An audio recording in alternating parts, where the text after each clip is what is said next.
warahmatullahi wabarakatuh. Halo teman-teman, gimana kabarnya kali ini? Pastinya sehat dong. Nah, kali ini kakak bersama kedua teman kakak akan mengajak kalian untuk belajar bersama mengenai pembelajaran SKI dan budaya lokal untuk kelas 4 MI. Sebelum kita masuk ke materi, alangkah baiknya kalau kita perkenalan dulu ya.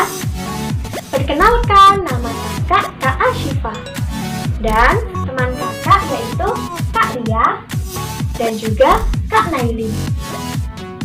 Kami adalah mahasiswa Prodi PGMI UIN Sunan Kalijaga angkatan 2019. Pada kesempatan kali ini, kakak dan teman-teman kakak akan menjelaskan sedikit materi mengenai hijrah Rasulullah ke Yathrib. Apakah dari kalian semua sudah ada yang mengetahui apa makna hijrah itu? Lalu, di manakah kota Yathrib itu berada?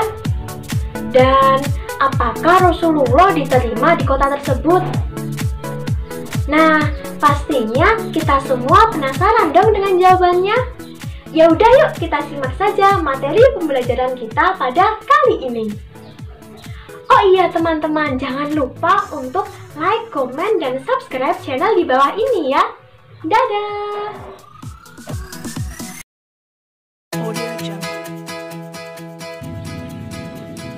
Halo teman-teman, bertemu lagi nih dengan kakak. Kali ini kita akan mulai masuk ke materi ya. Nah, di sini kakak akan menyampaikan apa saja sebab-sebab Rasulullah hijrah ke Yathrib. Namun sebelum itu, tadi kan kita sudah bertanya-tanya, apa ya maksud dari hijrah itu? Nah, di sini kakak akan menjawabnya. Hijrah artinya perpindahan dari satu tempat ke tempat yang lain. Nah, yang dimaksud di sini adalah perpindahan Rasulullah SAW dan pengikutnya dari satu tempat ke tempat yang lain, yaitu dari kota Mekah ke Yathrib. Nah, kita semua sudah paham kan apa maksud dari hijrah tadi? Yuk lanjut lagi. Perlu kita ketahui juga nih teman-teman, kota Yathrib ini merupakan kota suci kedua setelah Mekah. Jarak antara Mekah ke Yathrib yaitu sekitar 490 km teman-teman. Peristiwa tersebut terjadi sekitar tahun 622 Masehi. Berikut ini akan kakak sampaikan mengenai beberapa sebab-sebab yang mengharuskan Rasulullah pindah dari Mekah ke Yathrib.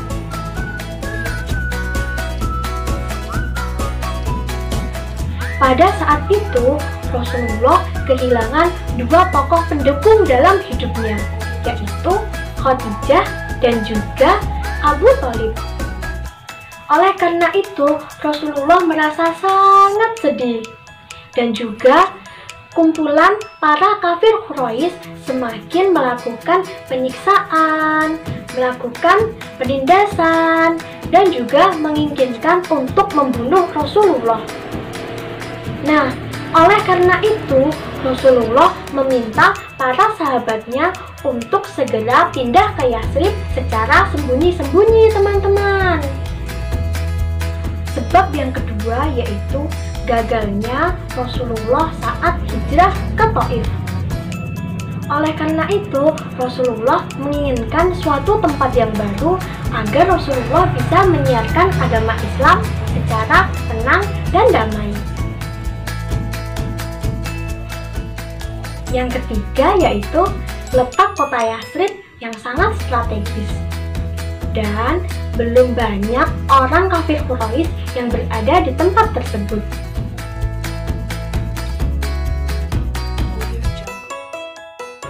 Yang selanjutnya yaitu adanya jaminan apabila Rasulullah berada di kota Yathrib, maka ia akan aman. Karena para penduduk Yatsrib menginginkan Rasulullah sebagai pemimpin dari kota mereka. Nah, sebab-sebab yang terakhir yaitu perintah Allah untuk segera meninggalkan Mekah dan menuju Yatsrib, karena dikhawatirkan Rasulullah akan dikejar-kejar oleh kaum kafir Quraisy untuk dibunuh. Nah, itu dia teman-teman, sebab-sebab Rasulullah hijrah dari Mekah ke kota Yatsrib. Kakak berharap agar materi tersebut bermanfaat ya bagi kita semua. Untuk selanjutnya, materi mengenai perjalanan Rasulullah dari Mekah ke kota Yatsrib akan disampaikan oleh Kak Lia. Audio Jungle. Assalamualaikum teman-teman. Gimana kabarnya hari ini? Semoga sehat selalu ya. Perkenalkan, nama kakak Kak Lia. Di sini kakak akan melanjutkan materi yang telah dijelaskan oleh Kak Syifa. Audio Jungle. Setelah belajar tentang sebab-sebab hijrahnya Nabi Muhammad dan kaum muslim ke kota Yatsrib, kali ini kita akan membahas tentang perjalanan Nabi Muhammad dari kota Mekah ke kota Yatsrib. Pasti kalian penasaran kan gimana ceritanya? Simak terus pembelajaran kali ini ya. Nah, teman-teman, mendengar kabar hijrahnya Nabi Muhammad SAW ke kota Yatsrib, kaum kafir Quraisy merasa khawatir. Mereka khawatir umat muslim akan bersatu dan lebih berkuasa. Oleh karena itu, mereka menyusun sebuah rencana untuk membunuh Nabi Muhammad. Pada malam keberangkatan Nabi Muhammad berhijrah, yaitu pada tanggal 28 Syawal tahun kemudian, kaum kafir Quraisy mengutus para pemuda untuk mengepung Nabi Muhammad dan membunuhnya. Pada malam itulah Nabi Muhammad memerintahkan Ali bin Abi Thalib untuk tidur di tempat tidur Nabi dan menutupi tubuhnya dengan selimut yang biasa digunakan oleh Nabi Muhammad. Setelah itu, Nabi Muhammad keluar rumahnya dan melewati para pemuda tersebut. Namun, para pemuda tersebut tidak melihat Nabi, karena Allah Subhanahu wa Ta'ala telah menutupi mata mereka, sebagaimana dijelaskan dalam Quran Surat Yasin ayat 9, yang artinya, dan kami adakan di hadapan mereka dinding, dan di belakang mereka dinding pula, dan kami tutup mata mereka sehingga mereka tidak dapat melihat. Kemudian Rasulullah menuju ke rumah Abu Bakar. Setelah itu mereka keluar melalui sebuah pintu kecil di belakang rumah untuk menuju ke sebuah gua yang berada di puncak bukit bernama Gua Sur. Mereka menetap di situ selama 3 hari untuk mengamankan diri dari kejaran kaum kafir Quraisy. Nah, pada tanggal 1 Rabiul Awal, Nabi Muhammad dan Abu Bakar pun keluar dari gua tersebut. Kemudian datanglah Abdullah bin Ulaifah membawa 2 ekor kuda.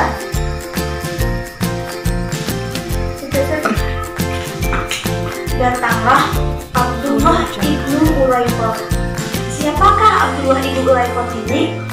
Abdullah ibnu Ulaifah adalah seorang non-muslim yang ditunjuk oleh Nabi Muhammad SAW untuk membawakan 2 ekor kuda dan menjadi petunjuk perjalanan mereka. Audio Jungle. Mereka pun melanjutkan perjalanannya hingga pada tanggal 8 Rabiul Awal mereka tiba di kota Quba. Nabi Muhammad tinggal di kota Quba selama 4 hari dan mendirikan sebuah masjid di sana. Beliau juga mendirikan sholat di Masjid Quba itu. Setelah itu, mereka pun melanjutkan perjalanan ke kota Yathrib. Audio Jungle. Sedangkan penduduk Yathrib mulai khawatir karena Nabi Muhammad belum juga sampai ke kota Yathrib sesuai dengan waktu yang biasanya mereka tempuh. Mereka tidak tahu bahwa Nabi Muhammad singgah di Gua Sur dan kota Quba. Audio Jungle. Tak lama kemudian, pada tanggal 12 Rabiul Awal, Nabi Muhammad sampailah ke kota Yathrib dengan disambut dengan penuh gembira oleh penduduk Yathrib. Dengan gembira mereka menyambut Nabi dengan melantunkan sebuah syair, yaitu Tola'al badru alaina min thaniyatil wada, yang artinya, wahai bulan purnama yang telah terbit kepada kita dari lembah Wada, dan wajiblah kita mengucap syukur di mana seruan hanya kepada Allah. Audio Jungle. Nah, sekarang kalian sudah tahu kan gimana kisah perjalanan Nabi Muhammad dari kota Mekah ke kota Yathrib.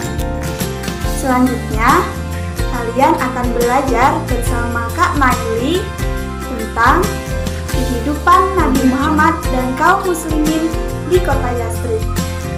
Simak terus pembelajarannya ya.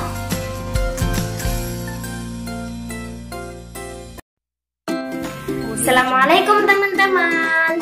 Halo, perkenalkan nama kakak Kak Naili. Nah, kali ini kakak akan menjelaskan bagaimana peristiwa Rasulullah saat tiba di kota Yathrib.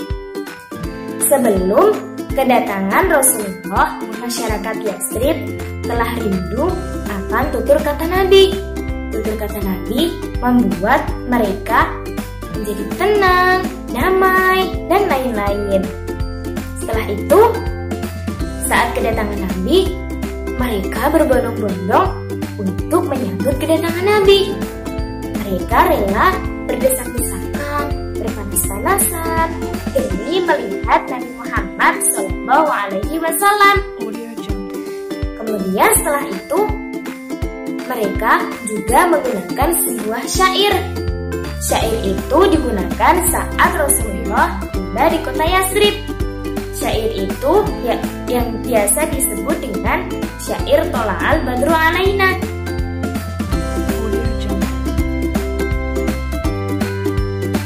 Nah, setelah itu mereka juga meminta kepada Nabi agar Nabi Muhammad berkenan untuk bersinggah ke kediaman mereka.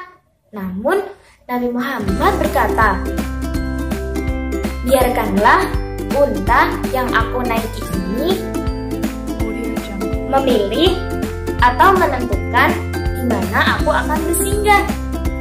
Setelah itu, Nabi Muhammad mempersilahkan unta itu untuk berjalan hingga pada akhirnya berhenti di sebuah kebun tempat penjemuran kurma.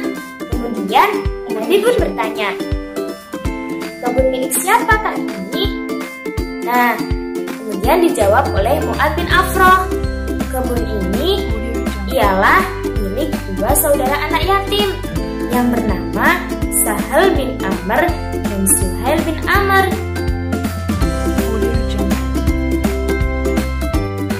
Nah, sebelumnya siapa sih Mu'ad bin Afrah itu? Mu'ad bin Afrah ialah orang yang mengasuh dua saudara anak yatim tersebut.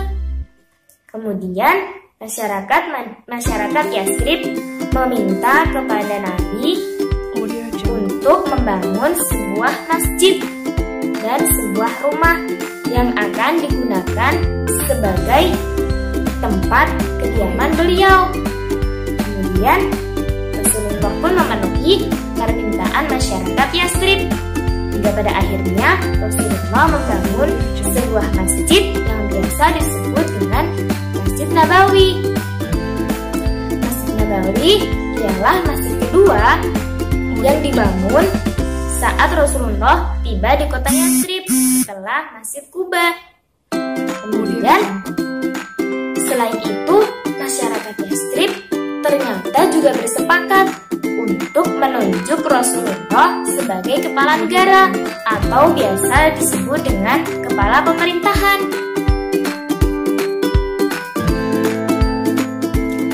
Apa sih yang melatar belakangi mengapa Rasulullah yang ditunjuk? Karena pada saat itu, sebelum Rasulullah berhijrah di kota Yathrib, ada dua suku yang selalu berperang.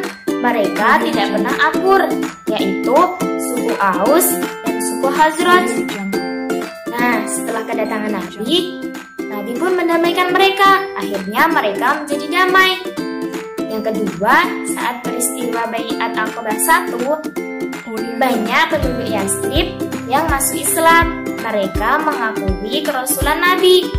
Yang ketiga, pada saat Baiat Aqabah 2, penduduk Yathrib lah yang meminta kepada Nabi agar beliau berhijrah ke kota Yathrib. Akhirnya Nabi mengabulkan permintaan masyarakat tersebut.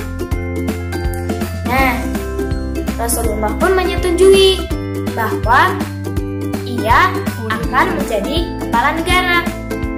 Setelah menjadi kepala negara, Rasulullah mengganti nama kota Yathrib menjadi kota Madinah, yang berarti patuh atau tunduk. Setelah menjadi kepala negara, Rasulullah juga meletakkan dasar-dasar kehidupan bermasyarakat, yaitu seperti yang pertama, Rasulullah mendirikan sebuah masjid yang bernama Baitullah. Masjid itu digunakan untuk beribadah, jual beli, memecahkan perkara-perkara, bermusyawarah, dan lain-lain. Selain itu, masjid itu didirikan juga bertujuan untuk mempersatukan kaum muslimin dan mempererat ukhuwah Islamiyah. Kemudian yang kedua yaitu mempersaudarakan kaum Muhajirin dan Ansor. Sebelumnya, apa sih kaum Muhajirin dan kaum Ansor? Kaum Muhajirin ialah orang yang mengikuti dakwah Nabi dari Mekah ke Madinah.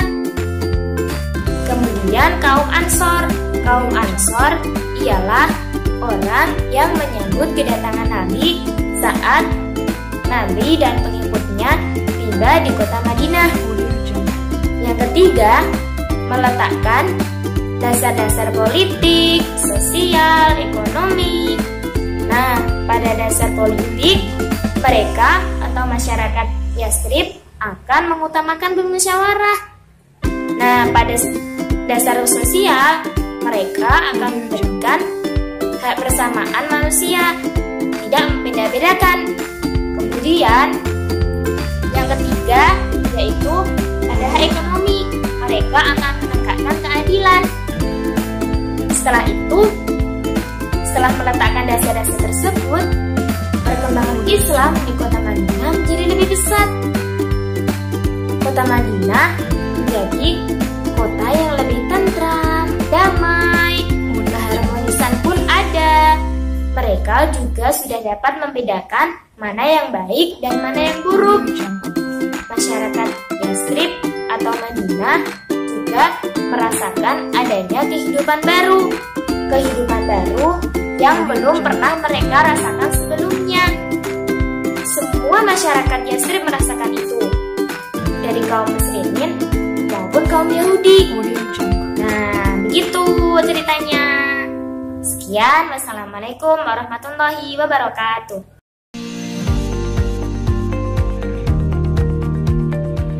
Nah teman-teman, bagaimana penyampaian materi dari kakak-kakak tadi?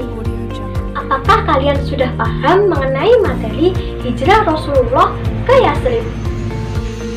Nah teman-teman, perlu kita ketahui hijrah Rasulullah ke Madinah ini merupakan salah satu peristiwa penting bagi umat Islam. Karena di Madinah ini merupakan tonggak kebangkitan agama Islam pertama di dunia. Oh iya teman-teman, hijrah ke Madinah ini merupakan hijrah terakhir Rasulullah di dalam hidupnya. Karena setelah itu Rasulullah meninggal di salah satu rumah istri beliau, yaitu Sayyidatina Aisyah, dan beliau disemayamkan di kompleks rumah tersebut yang saat ini menjadi kompleks Masjid Nabawi. Pada saat itu Rasulullah tengah berada di pangkuan istrinya, yaitu Sayyidatina Aisyah, dan beliau menghembuskan nafas terakhir pada umur 62 tahun. Nah teman-teman, tidak terasa ya, kali ini kita sudah belajar banyak loh mengenai materi hijrah Rasulullah ke Yathrib. Semoga apa yang sudah disampaikan oleh kakak-kakak tadi bermanfaat bagi kita semua, dan kita dapat meneladani apa yang sudah dicontohkan oleh Rasulullah. Sekian dari kakak, apabila ada kekurangannya kakak mohon maaf. Sampai bertemu lagi di pertemuan selanjutnya ya. Dadah!